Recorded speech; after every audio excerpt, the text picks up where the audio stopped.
Alright, so now we're getting closer to our final mix. Now this module is about resonances and how we can eliminate them. Now what are resonances? Resonances are frequencies that stand out a bit too much inside of your mix. So they're the frequencies that kind of hurt your ears when you turn up your mix a bit too much. If an element is creating resonances inside of your mix, the first step that you should take is simply reducing the volume of the element. Because quite often the element is simply too loud, which is why it's creating a frequency that is standing out inside of your mix. If by reducing the volume of the element you're still hearing a resonance, the second step would be to EQ your element in a way that you can reduce this frequency from standing out. If we're still struggling to remove the resonance by EQing, the next step would be to look at the dynamics of the element. Meaning we're going to look at the sound wave of the element, and most of the times there's going to be a single wave that is standing out a bit too much. And so we're going to look at the different ways that we can deal with this wave. So let's get into my session and start dealing with the resonances. Okay, so first of all, we want to turn up the volume of the track to see if there are any resonances. I'm doing this on my interface. You can't really hear it on the video, but you could turn up your video as well and see if you can hear something.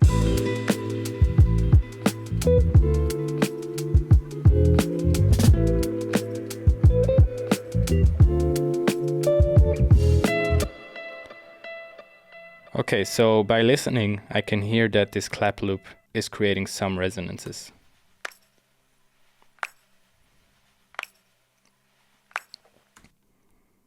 Now, as I mentioned before, the first step would be to simply lower the volume of the clap and see if this is a possible way that we can deal with this.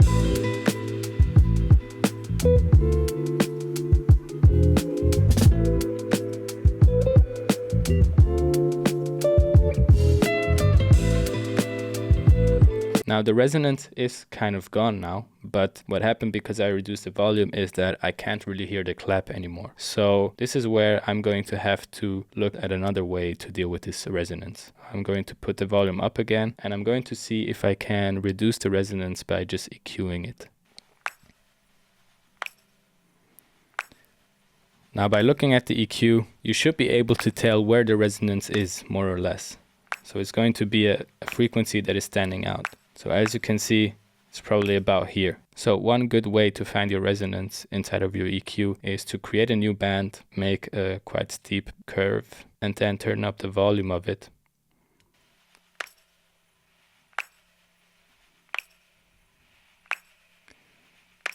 And then see where it is. You're going to hear it once you find it. With this step, it's important that you don't do this by default, but that you're really looking for a frequency and then you do it. Because if you're just doing this by default, you're literally creating resonances by making this curve. So you're going to find a lot of things that you think you should remove. But if the curve is just straight, there's no problem in this frequency range. So basically you're creating a problem that you then want to solve. Make sure that you're really looking for a specific frequency when you're doing this, and then apply your EQ to that specific frequency.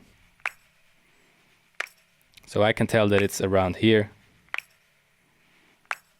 Now I could simply reduce this frequency. So quite often, just by reducing the frequency of the resonance, you can actually deal quite well with this problem.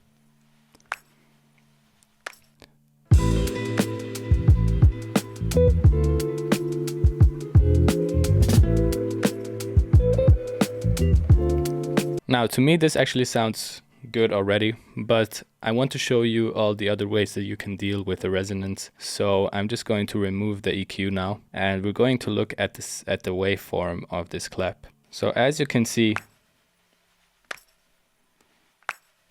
we have quite a few spikes in this waveform. These spikes is what we call transients. So they're literally waves inside of your waveform that are standing out very sharply. And there are many ways to deal with these waves. The first way is to compress them. Now, what does a compressor do? A compressor is going to set a threshold, let's say at minus 25 dB. And basically every time your sound wave is going to reach this point, so minus 25 dB, it's going to reduce the volume of it. And with these settings, we can basically choose how it's going to reduce the volume. So the attack is going to predict how fast it's going to reduce the volume. So if we have transients that are really sharp and that really stand out at the beginning of the wave, we're going to want to have this quite fast because we want to reduce these transients. Then the ratio is basically going to predict how much it's going to reduce the volume. So basically the bigger the ratio, the more it's going to reduce the volume. Let's leave it at 2.0. And then the release is basically saying how long after reducing the volume of whatever is reaching minus 25 dB is it going to keep reducing the volume. So if we really want to deal with a single transient, we can reduce the release to a quite short period of time. If we want to compress a waveform for a longer time, maybe in vocals or something, we can leave the release a bit longer. So you can see what it's doing here in this view especially.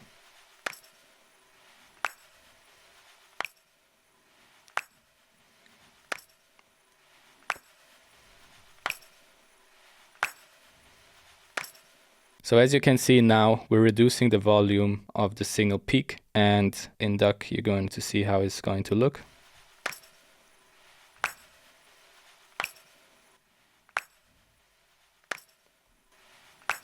Maybe you noticed that the whole thing now got a bit louder. This is because the output is at 0. So you're going to want to kind of find out where the output is going to stay the same.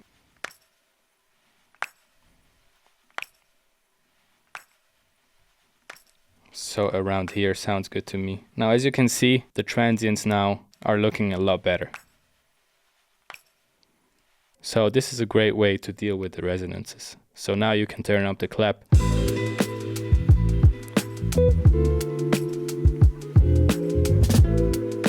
Now another way to deal with these kind of transients is clipping. Clipping is literally going to cut off the waveform. A compressor took the same wave and just made it lower. So the wave is basically going to look the same, but it's just going to be lower in volume. A clipper is literally going to cut off the wave. This is going to sound a bit more aggressive, but it's a very effective way to basically take off all of the transients that we don't want. So I use this plugin called FreeClip, and obviously it's free, and I'll put the link below so you can get it as well. Now we can look at the wave on the right and see what clipping is going to do to it.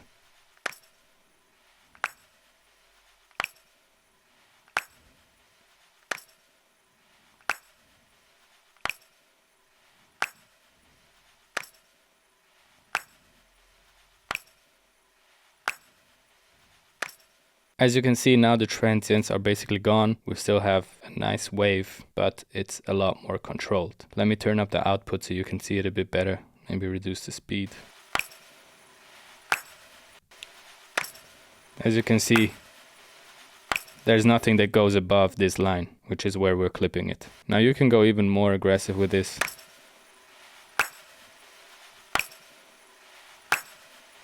At some point you're going to realize that this is going to distort your sound, so this is when you're probably going too far, and then you come back up a bit.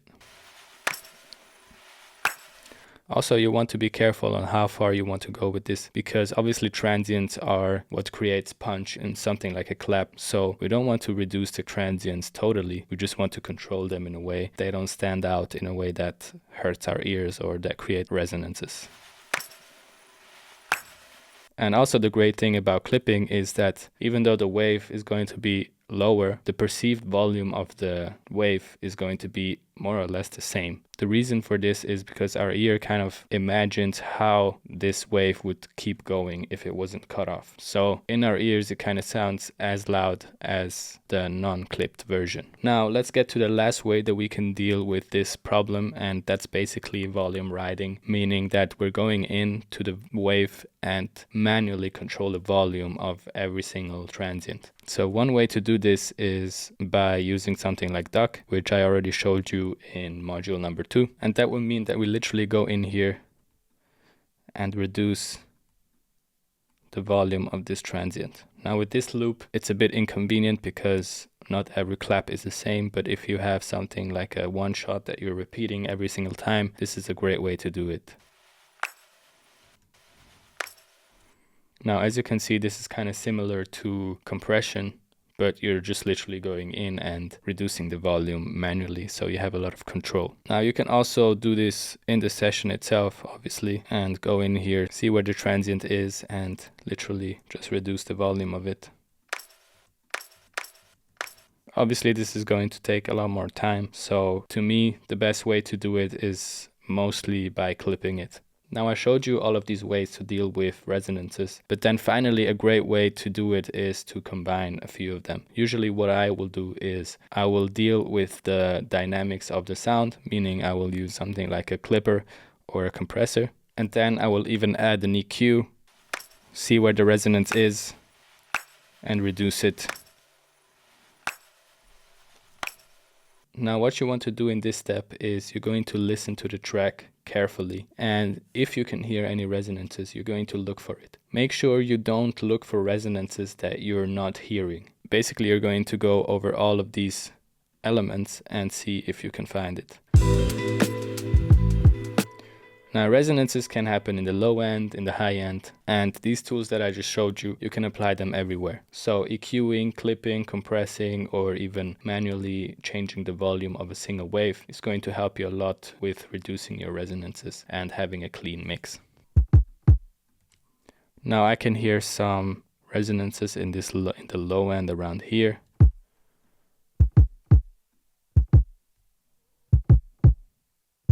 Going to reduce this with EQ. And I honestly feel like this is good enough already.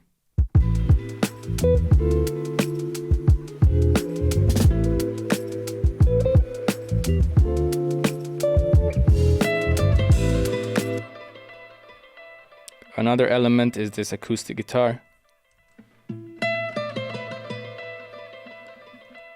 Obviously this note, which is the loudest one, is standing out a bit. So as I mentioned before, I'm going to see if I can reduce the volume of it overall.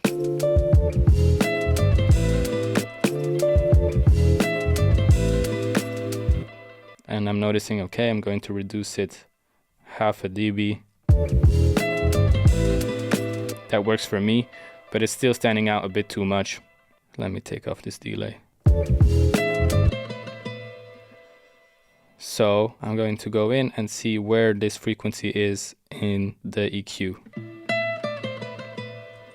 Now I can tell that here we have something going on and around here.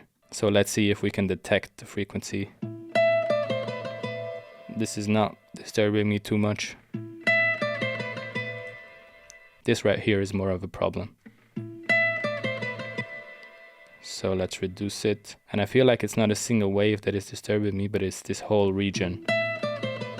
So I'm not going to make a super steep band, but I'm going to make a wider one and just see if I can reduce the whole thing.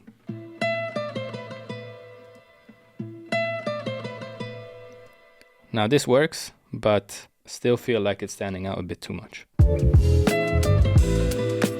It's definitely sounding better though. So if it's a harmonic instrument, I don't really want to change the waveform, so I don't really want to clip it. So I'm going to look at compression. For guitars, I quite often use this preset called Control Dynamics, and basically the attack is super short, the release is quite long. And as you can see, it's already compressing quite a lot. But let's see if we can bring the threshold down a bit more and if this is going to help.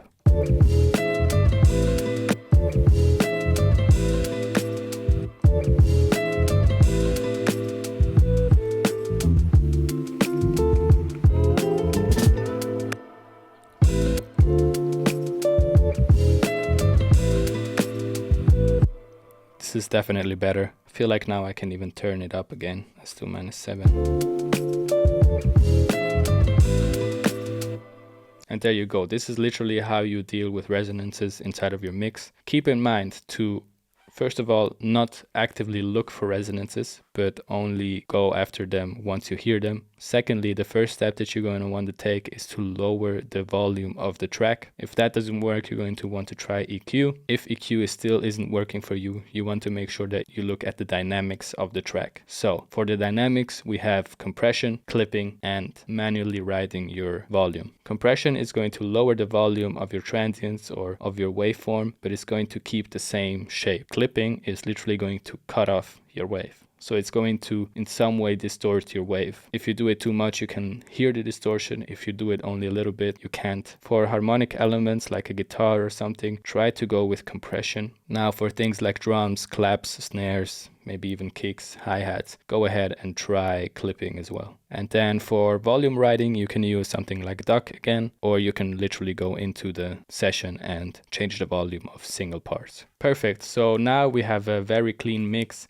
We cleaned out all of the resonances. We don't have any frequencies that disturb our ears. We can turn the track up and it sounds good to us. Now the next step is going to be to listen to our tracks and to revision them, which I'll be talking about in the next module.